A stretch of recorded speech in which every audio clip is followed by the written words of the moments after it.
with Chris Hayes exclusive. Speaker Boehner's lobbying buddies are proposing a hit job on Occupy Wall Street.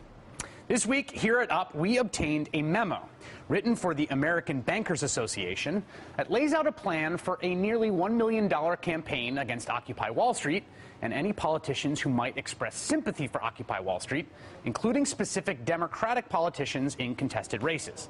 The memo was prepared by the Washington lobbying firm Clark, Lytle, Geduldig, and Cranford, or CLGC for short.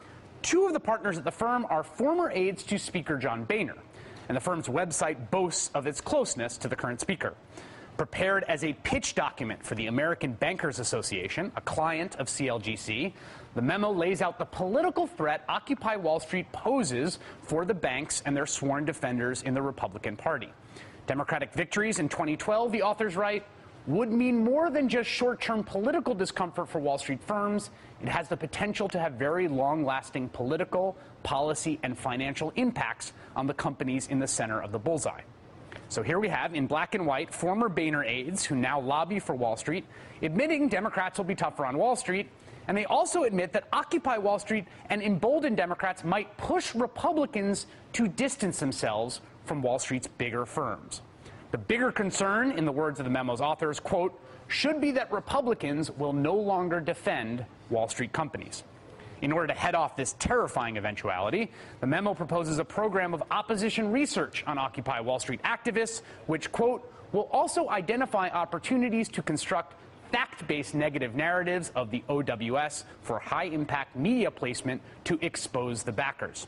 They admit that individual companies under threat by OWS and its adoption by Democrats likely will not be the best spokespeople for their own cause because, well, everyone hates the bankers.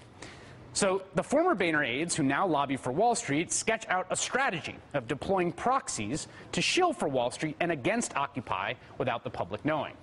The former Boehner aides also urge big banks to punish politicians who target them early on in order to send a message.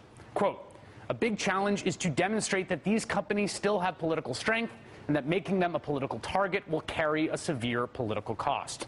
And they say that a strong media placement early in a transition to adopt the OWS movement will send a powerful signal about the risks of carrying that through.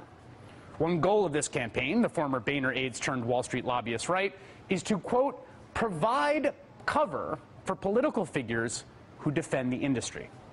They are proposing a campaign using Wall Street money to defend Wall Street's political allies and specifically targeting Democratic politicians for re-election who might stand up to Wall Street, naming Ohio Senator Sherrod Brown and identifying Senate races in Florida, Pennsylvania, Virginia, Wisconsin, and New Mexico for targeting as well.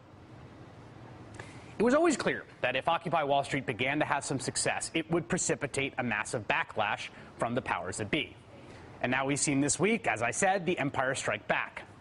We placed a call to Clark, Lytle, Geduldig, and Cranford to ask them about the memo, and they did not respond. The American Bankers Association told us, quote, our government relations staff did receive the proposal. It was unsolicited, and we chose not to act on it in any way. Nevertheless, what's contained in this short memo are all of the most craven, corrupt, and insidious forces of the status quo coming together to squash Occupy.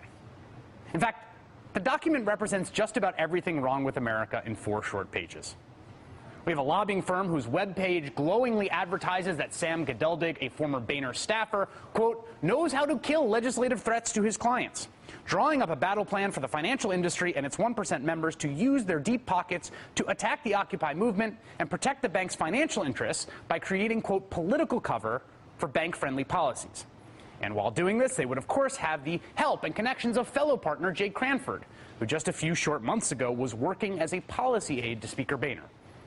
Here's the thing to consider. This is the most important point. This is just one memo from one firm that we just happened to get our hands on.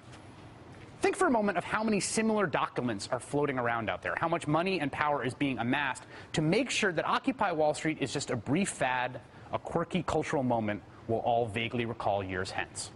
That's if the 1% get their way. We'll post the memo on our website, up.msnbc.com, after the program's over.